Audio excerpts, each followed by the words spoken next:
The frustration of a synthetic voice, a reality for many who can only speak through computers. My voice isn't me. It sounds like a robot.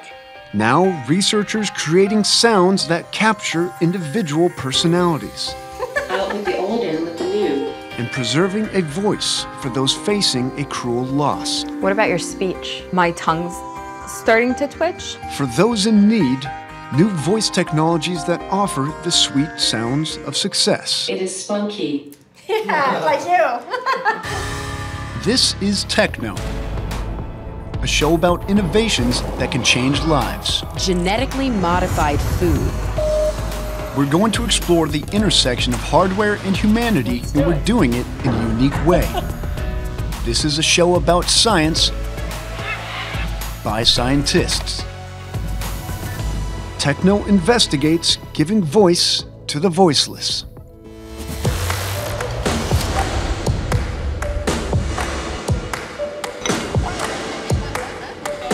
Hey guys, welcome to TechKnow. I'm Phil Torres. Joining me today, Lindsay Moran and Kara Santa Maria. Now guys, when you meet someone new, they will often make immediate decisions about who you are based upon your general appearance and what your face looks like and what you're wearing, but also on the sound of your voice. It's true, and you know, what a lot of people don't realize is that there are tens of millions of people who either can't speak or have limited speech. 2.5 million of them are right here in the United States. And of those 2.5 million, 40% use some kind of text-to-speech computer program to be able to communicate. But the problem with that is they all sound pretty much alike. So I visited a speech scientist in Boston who's developed a technology that can change all that. At the Young's home in Lowell, Massachusetts, this holiday season was a turning point. That's because 16-year-old Sarah Young was about to get a gift like no other. Her very own voice. She's been known as Sassy Sarah. She's very outgoing and happy and just joyful. Sarah was born with cerebral palsy, leaving her unable to speak. But she and her mom, Amy Young, have plenty to say. Hello everyone, my name is Sarah. I am 16. Sarah talks mostly through a text-to-speech app on her computer. I use a Tobii CI for voice output.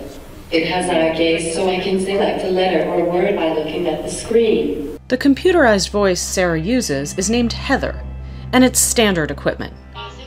Why was the Heather voice inappropriate for Sarah? It definitely had an older tone to it, speaking in this fully formed female adult voice with a very digital sound to it. It was kind of funny, like weird hearing it. To an unfamiliar listener, it kind of became white noise. And the voice isn't Sarah's alone. And you'd like hear it and think, oh, Sarah's not here. And then you turn around, it was somebody else, you know, from school or someone else with that voice. My name is Maeve. I am 9 years old. If you think that Maeve Flack sounds a lot like Sarah, you're right. It's because they both use the Heather voice. My voice isn't me. It sounds like a robot.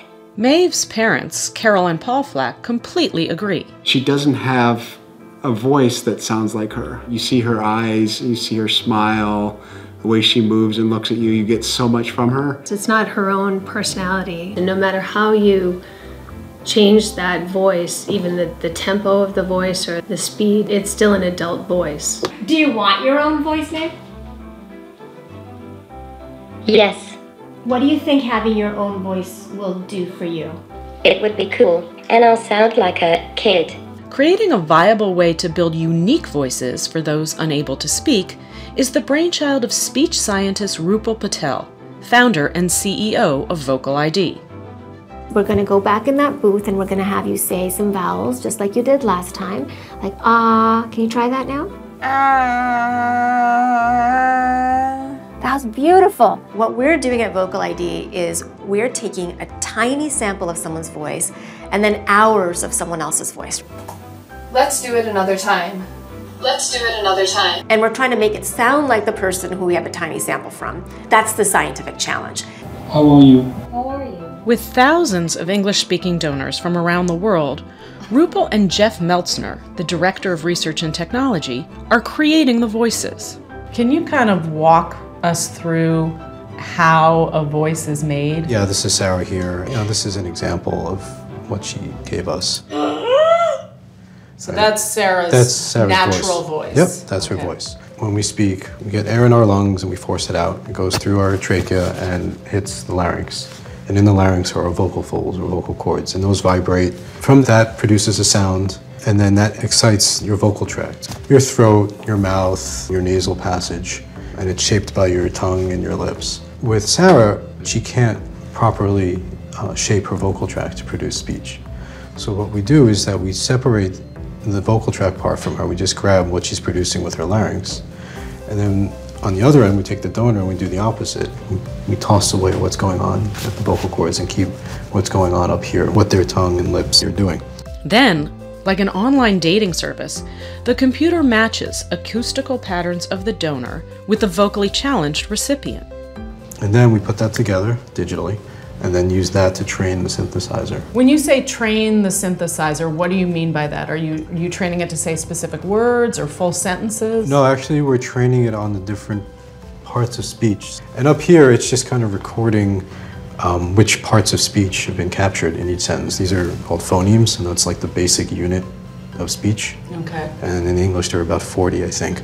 And so these are just like the standard symbols that capture them. So this here is I, and this here is a th sound. So if I wanted to give a voice. This is our homepage, the Vocal ID homepage, and from there, you go click on Give a Voice. Now we calibrate it so that everyone has a good level, Okay. so you can say Ah. All right, so we're ready to record. And then, so I'll hit record, you can speak if you want. Every now and then, you surprise me. Okay, we stop and then we play. Every now and then, you surprise me. A full donation runs 3,500 sentences, about 4 hours, to capture all the possible sounds needed for speech. Let's do it another time. Let's do it another time. 2,000 miles from Sarah down in Austin, Texas, 16-year-old Leah Weiss was sporadically donating her voice. Then she got an email from Vocal ID. They basically said, "We found a match for your voice." I actually printed out Sarah's picture. It's right here, and I hung it up on my bulletin board to remind me to keep donating. This is what they sent me in the email, knowing that there was a real person on the other end of this. Definitely motivated me to get that done, and I did get it done by the end of November, and lo and behold, Sarah's voice is now with her. Yay. And when TechKnow returns... Hello, Michael. Hi, Sarah. How are you? After years of hearing Heather, Sarah is finally going to get a voice of her very own.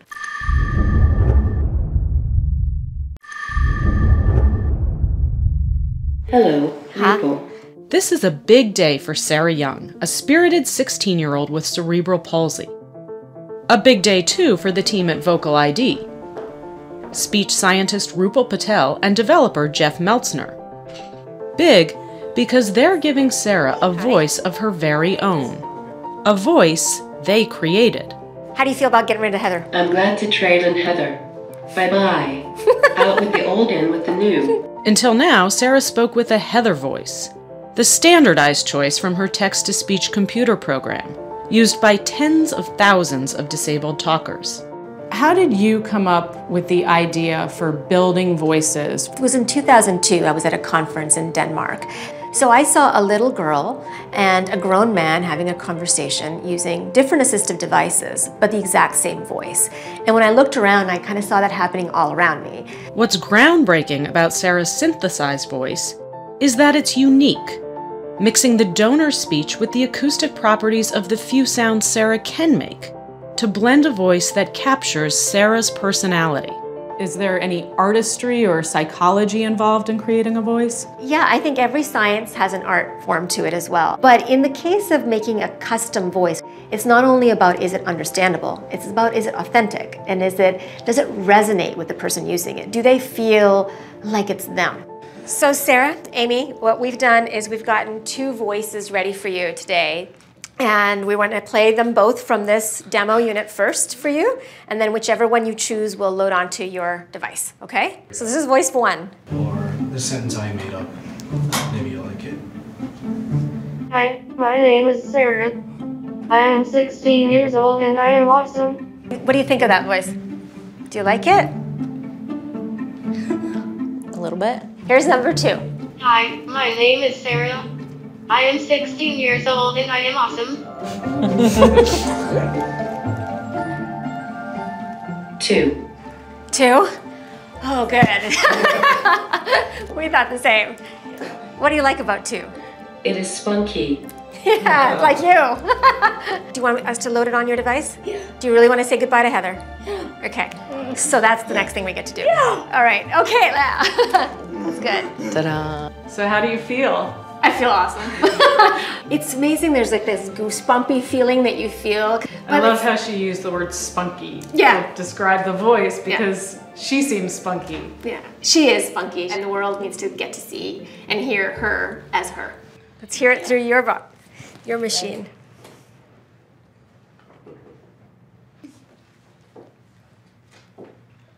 Thank you, Rachel. You're the best. I knew you could do it. You knew? Oh, I'm glad you knew that. We were a little worried at times. How does it make you feel? Awesome. Awesome. Where are you most looking forward to using your voice? Surprise classmates. Yeah.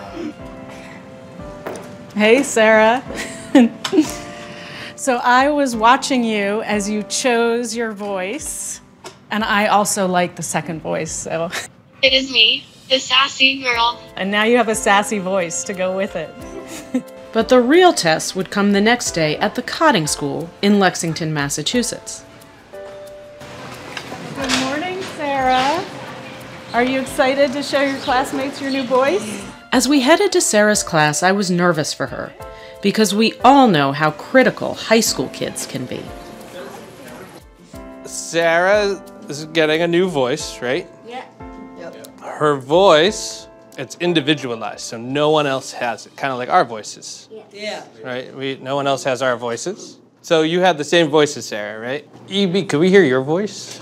Hi, my name is Elizabeth. Can someone describe what that sounds like? I mean, it sounds pretty good, right? But Dan? Like Siri on an iPhone. Like Siri on your iPhone? Yep. Are we ready for Sarah's new voice? Yes, I am. Hello, my name is Sassy Sarah.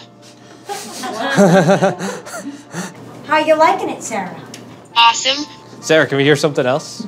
I like things that a lot of girls like sleepovers, chocolate, and chilling with my besties. With a show of hands, who likes this Sarah's new voice better?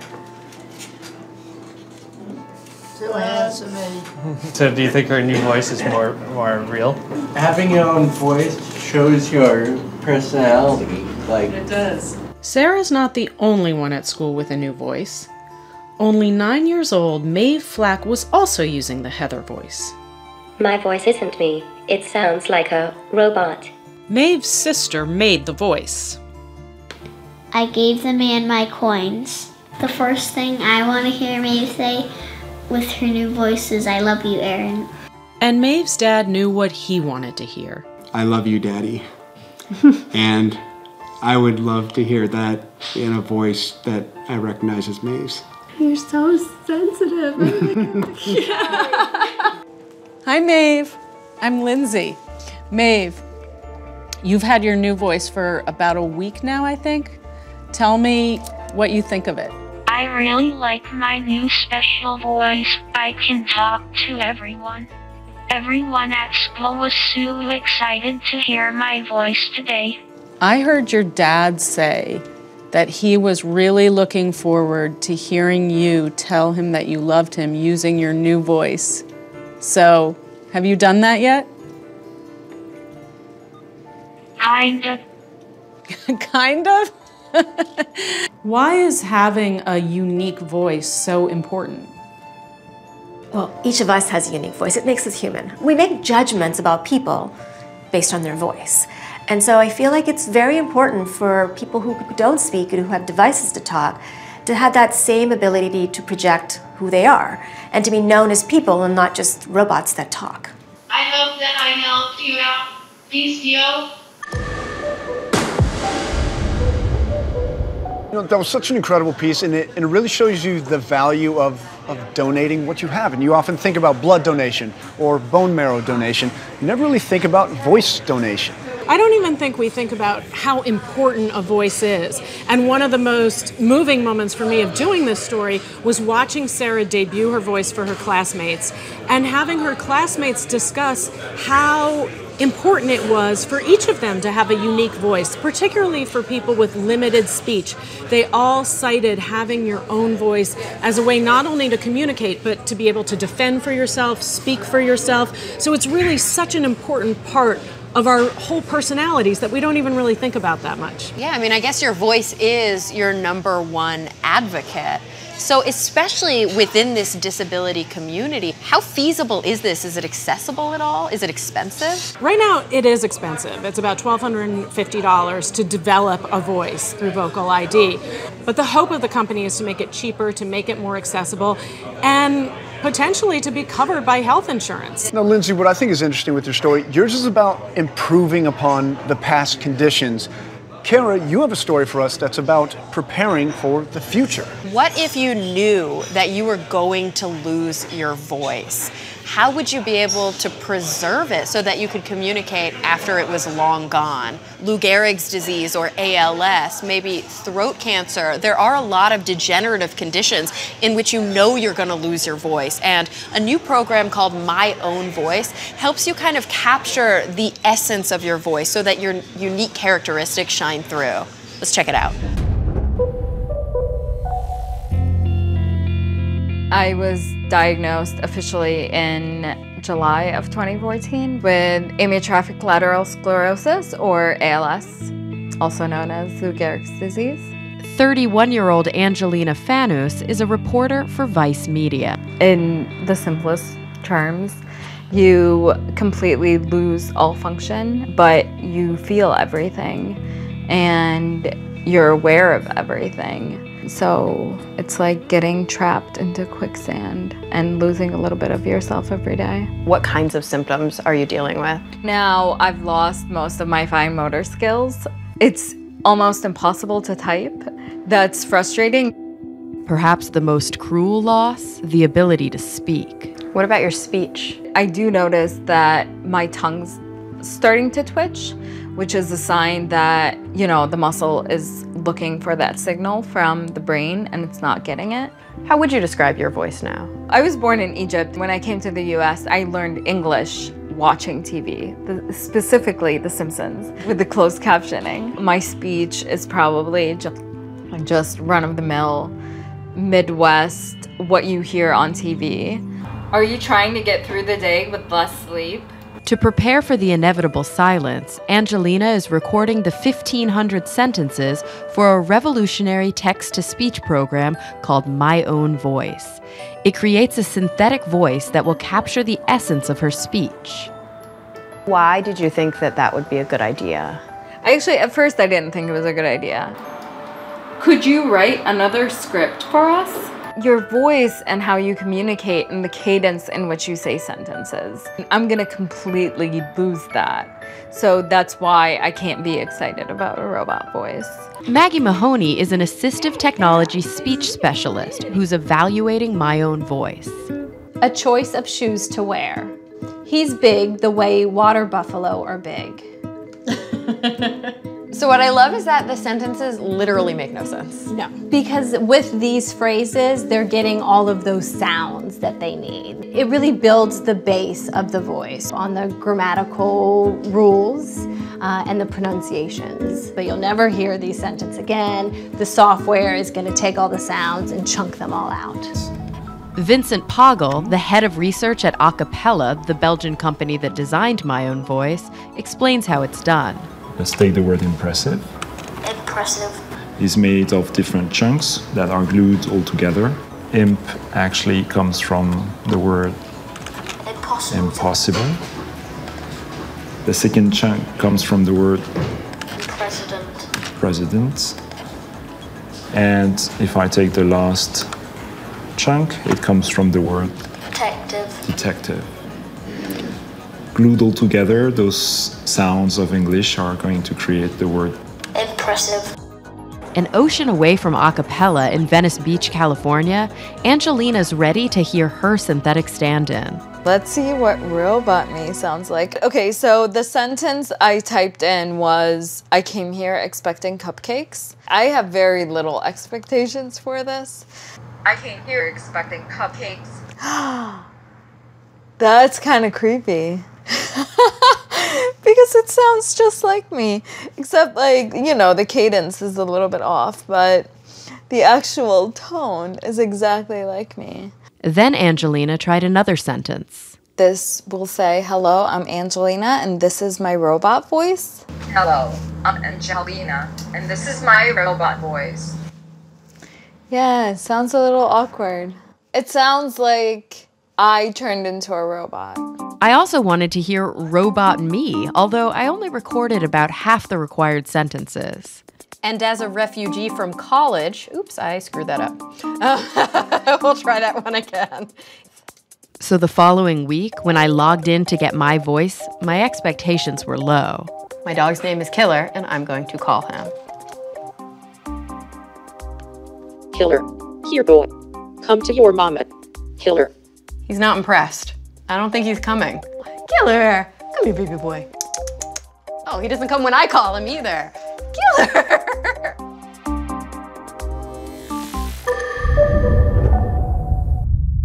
So a lot of people don't realize that actually the first synthetic voice was made for Stephen Hawking by IBM. So that kind of robotic voice that we're used to hearing, it's in some ways we identify with him, but not everybody would necessarily want to sound like Stephen Hawking, as brilliant as he is, especially if you're a woman. Or even like Heather, which is the synthetic voice that most female users have right now, because then you just sound like everyone else. I think it'll be interesting to see where this technology goes, because even in the cases of Sarah and Maeve, now they have their own unique voices, but they're appropriate to a 9-year-old girl and a 16-year-old girl. So what's going to happen when they age out of those voices? And, you know, this idea of voice donation, of blending the sounds you can make with a donated voice, or voice banking, this is a technology that's existed for a while.